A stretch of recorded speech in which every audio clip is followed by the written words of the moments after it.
The world-changing story. Mike Impact.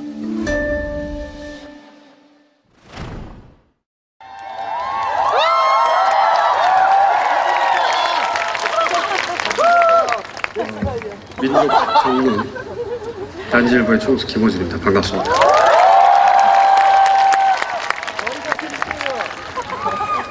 시간이 짧기 때문에 세 가지만 이야기할게요. 청춘한테 뭐가 필요하냐? 제가 최근에 상담을 합니다.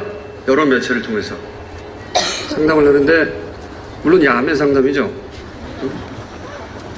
제 인생 자체가 비정규직이에요. 야매로 상담을 하는데, 지난 5년간 여러 매체를 통해 상담을 하는데 20, 30대의 고민 상담을 주로 받아요. 하루에 평균 20여 통, 5년 받았으니까 수만 통이 쌓였습니다. 그 수만 통의 메일들이 결국 그 중에 한 7할은 똑같은 얘기예요. 무슨 얘기냐면, 지금 나는 이러이러한 상태인데, 그게 직업을 가졌을 수도 있고, 백수일 수도 있고, 어쨌든 지금 이런 상태인데 내가 지금 제대로 살고 있는지 모르겠다. 앞으로 나는 어떻게 살았으면 좋겠냐? 내가 지금 이렇게 살고 있는 게 맞는 건가요? 앞으로는 뭘 할까요? 결국은 70%는 이런 메일입니다. 그걸 내가 어떻게 알아? 응? 내 앞가림도 바쁜데 그 사람들이 다 어떻게 살아야지 내가 어떻게 하냐고. 그 사람들이 어떻게 살아야 될지는 모르는데, 그 사람들이 자기가 어떻게 살아야 될지 모르는 이유는 내가 알아요.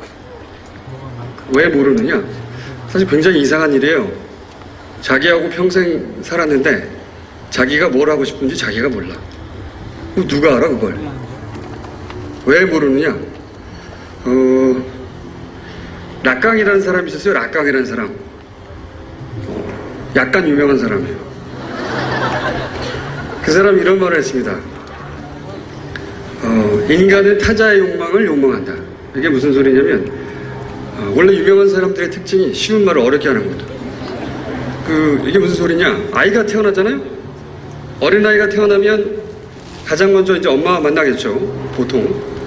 그리고 그 엄마를 행복하게 만드는 일을 처음에는 합니다. 무슨 얘기냐면, 아이가 웃었는데 엄마가 좋아해.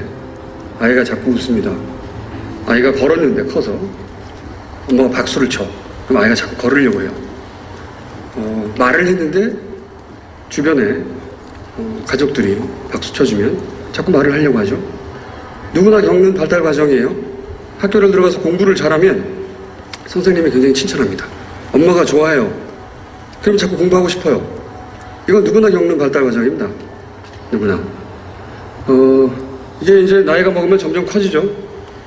엄마에서 선생님, 친구들, 친인척, 사회가 되기도 하죠. 그러니까 인간이 타자의 욕망을 욕망한다는 이야기는 애초에는 아이가 태어나서 사회를 배워가는 과정에 가장 먼저 하는 게 뭐냐면, 다른 사람의 욕망을 충족시키려고 그렇게 사회를 배워갑니다. 맨 처음엔 엄마고, 점점 커가면서 학교가 되기도 하고요. 사회가 되기도 하고. 누구나 겪는데, 그런데 어느 순간 이게 내 욕망과 그리고 다른 사람의 욕망이 구분이 되기 시작해야 되는데, 이대로 계속 성장하면 어떤 지점에서 아주 골 때리는 상황이 벌어집니다. 내가 어떤 일을 하고 싶은데 이게 내가 하고 싶어서 하는 건지, 엄마가 원해서 하는 건지, 선생님이 칭찬해 주니까 하는 건지, 주변 친구들이 너는 이 정도는 해줄 거라고 기대하니까 하는 건지 헷갈리기 시작해요. 내가 뭔가 열심히 하긴 하는데 이걸 내가 하고 싶어서 하는 거야? 아니면 나를 제외한 모두가 그 정도는 내게서 기대하고 이뤄낼 거라고 생각하니까 그들의 욕망을 만족시켜 주려고 하는 건지 구분이 안 가는 거죠. 구분이 안 가는 상태에서 성인이 되는 사람 굉장히 많습니다. 우리나라에서. 그래서 나이를 먹고 30이 되고 40이 되고 어느 순간 문득 깨닫죠. 뭔가 많이 하긴 한 것 같은데 이때까지 한 게 사실은 내가 원한 게 아니었다는 걸 깨닫는 거죠. 골 때리는 상황이 되는 거죠. 인생을 다시 살 수도 없잖아, 돌아가서. 그죠? 내 욕망과 다른 사람의 욕망이 구분되지 않은 채 20대가 되어버린 사람들이 그렇게 많은 거예요. 자기 욕망을 정확하게 이해할 수 없다는 건 자기가 언제 행복한지 모른다는 거거든요. 자기가 언제 행복한지 모르는데 자기가 뭘 하고 싶은지 어떻게 알아? 남들이 어떻게 하는지만 궁금한 거죠. 항상 불안하니까. 그게 첫 번째 이유예요.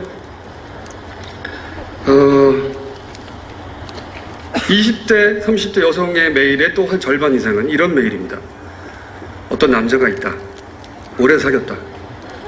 미래가 불안하다 근데. 새로운 남자가 나타났다. 이 남자가 말은 잘 안 통할지 몰라도 조건이 좋다. 누구랑 결혼해야 하나요? 요거 20대 중반에서 30대 중반까지 여성들이 보내는 고민 메일의 절반입니다. 수만 명이 바뀌는 거라고는 그 남자들의 직업밖에 없어요. 수만 명이 이런 메일을 보내요. 그러니까 사랑인가요? 조건인가요? 이런 얘기죠. 사랑인가요? 조건인가요? 주변에 물어보면 사랑이라고 말하는 사람도 있고 아니야, 결혼은 현실이라고 말하는 사람도 있어요. 근데 이 질문도 역시 바보 같은 질문이에요. 사실은. 왜 바보 같은 질문이냐? 똑같은 이유인데 어떤 사람은요 모피를 입고 명품 가방을 들고 굉장히 넓은 아파트에서 외제차를 타면 조금 사랑이 부족해도 잘 사는 사람이 있습니다. 그런 사람들 많이 있어요. 왜 아닌 것처럼 나를 쳐다봐? 그런 사람 많다니까. 정반대로 재벌가의 시집을 가도 사랑이 부족하면 이혼해야 되는 사람도 있어요. 그러니까 사실은 사랑인가요? 조건인가요? 이게 아니고 그 사람이 어떤 사람이냐에 달린 거죠. 그렇죠? 그러니까 이 질문은 사실은 이렇게 하는 거죠. 나한테, 저한테. 저는 언제 행복한 사람인지 대신 말해주세요. 라고 저한테 묻는 거예요. 그 질문은. 자기한테 해야 될 질문을 한 번도 해본 적이 없기 때문에 내가 스스로 욕망의 주인이 돼서, 주체가 돼서 내가 언제 행복할지를 한 번도 다른 모든 사람 욕망을 제껴놓고 나하고 1대1로 만나서 내가 정말 원하는 게 뭔가 생각해 본 적이 없는 겁니다. 생각해 본 적이 없기 때문에 다른 사람한테 계속 묻는 거예요. 불안해서. 내가 언제 행복한지 대신 말해주세요. 바보 같은 소리죠. 그걸 남들이 어떻게 알아? 그러니까 청춘한테 필요한 첫 번째는 자기가 자기 욕망의 주인이 되는 거예요. 가장 필요한 겁니다, 이게. 두 번째로 넘어가 보죠. 그러면 자기가 자기 욕망을 알았다고 칩시다. 자기가 자기 욕망의 주인이 되는 자세한 방법은 건투를 빈다라고 하는 명조가 있어요. 제가 쓴 건데. 그 책을 보시면 자세히 나와 있습니다.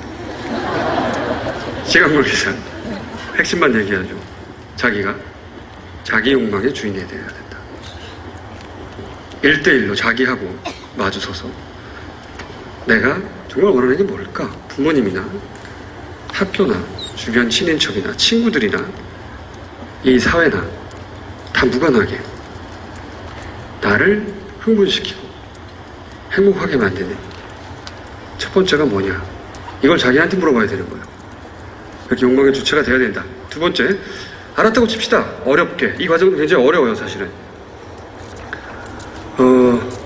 내가 뭘 하고 싶은지는 알았어요. 그 다음에 해야 될 게 뭐냐? 그 일을 그냥 하는 겁니다. 이 바보 같은 얘기처럼 들지 모르겠는데 사람들이 어떤 일을 하고 싶을 때 제일 먼저 하는 게 뭔지 아세요? 다른 사람들한테 그 일이 얼마나 어려운지를 설명하는 거예요. 왜? 그 일을 실패했을 때 자기가 못난 사람이 안 되려고. 그 일이 원래 워낙에 어렵고 하기 힘든 일이기 때문에 내가 실패했어도 그건 내가 못난 게 아니다 하는 이야기를 주변 사람들한테 퍼뜨리는 걸 가장 먼저 합니다. 어떤 일을 하고 싶을 때. 열심히 그렇게 열심히 다른 사람들한테 그 일이 정말 어렵다 라고 설명하는데 그러다가 자기가 설득이 돼요. 아니 정말 어려운 일이구나. 그래서 옆에서 주변에서 왜 그 일을 아직 안 하고 있냐 라고 물어보면 화를 냅니다. 너는 그게 얼마나 어려운지 몰라서 그러는 거야 임마 라고 막 화를 내죠. 자기가 자기한테 설득이 된 거예요. 정말 어려운 일이구나 이게. 그리고 마침내 그 일을 안 하게 되죠. 너무나 어려운 일이기 때문에 안 해도 되는 일, 어차피 못하는 일, 다들 실패하는 일이 돼서 그 일은 시도조차 되지 않고 그게 끝나버리죠. 그런데 어떤 일을 하는 가장 확실한 방법은 그냥 그 일을 하는 거예요. 예를 들어보죠. 제가 10대 때 아라파트를 만나고 싶었어요. 아라파트가 누군지 아십니까? 피엘로. 요즘으로 치면 빈라덴 정도 되겠네요. 빈라덴. 피엘로의 의장, 팔레스타인 해방기구의 의장, 미넨 테러라든가 각종 세계적인 테러를 주도했던 70년대 날렸던 테러리스트 두목이죠. 아라파트를 제가 10대 때 외신란에서 보고 그 사람이 만나고 싶었어요. 이유는 나도 몰라요. 그러지 말라는 법은 없잖아. 아무도 나한테 아라파트를 만나서는 안 된다는 말도 안 했어. 그 사람을 만나고 싶다고 생각했는데 어딘지 알아야죠.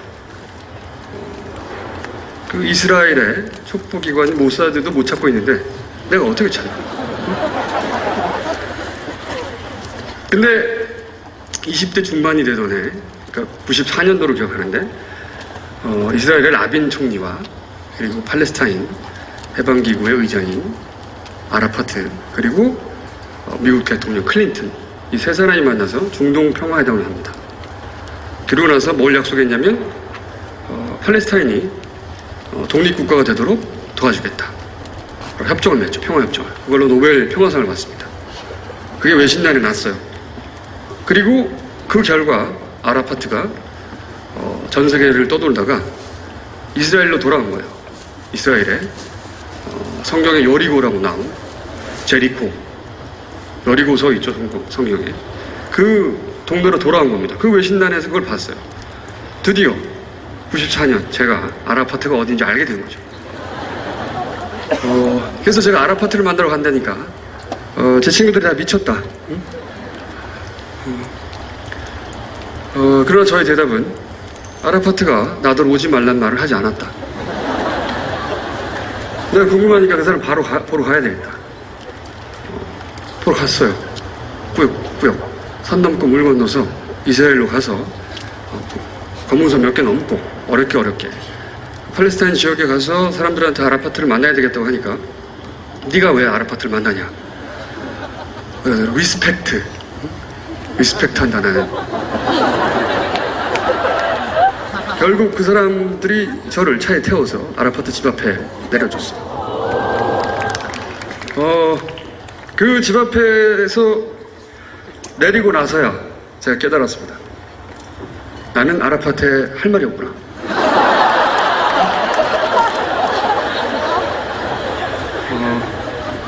그전에는 몰랐어요 제가. 그냥 하고 싶으니까 한 겁니다.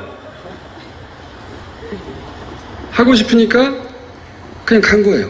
만나고 싶으니까. 근데 그 집 앞에 갔더니 그제서야 깨닫는 거죠. 내가 할 말이 없구나. 그래서 아라파트 집 회백색의 2층 양옥이었는데 집 벽에 기대서 사진을 한 방 찍고 그리고 돌아왔어요. 그 다음부터 아라파트가 전혀 궁금하지 않습니다. 다른 사람들에겐 다 아라파트를 만났다고 해요 제가. 이렇게 얘기하면 어쩜 그럴 수 있냐라고 하는데 저는 그런 경우 참 많았어요. 10대 때 사하라를 가고 싶었어요. 사하라. 어떤 책에서 봤는데 어떤 커플이 사하라를 횡단했답니다. 나도 크면 횡단해야지. 그래서 20대 중반에 사하라를 갔습니다. 그리고 트럭을 타고 한 달 넘게 그 횡단하는 그런 코스였는데 첫날 사를 이렇게 쭉 횡단하는데 모래가 많아요. 계속 모래입니다. 아침부터 밤늦게까지 계속 아무리 둘러봐도 다 모래야. 그래서 제가 물어봤죠. 앞으로 계속 모래냐? 앞으로 계속 모래다. 모래는 이만하면 됐다.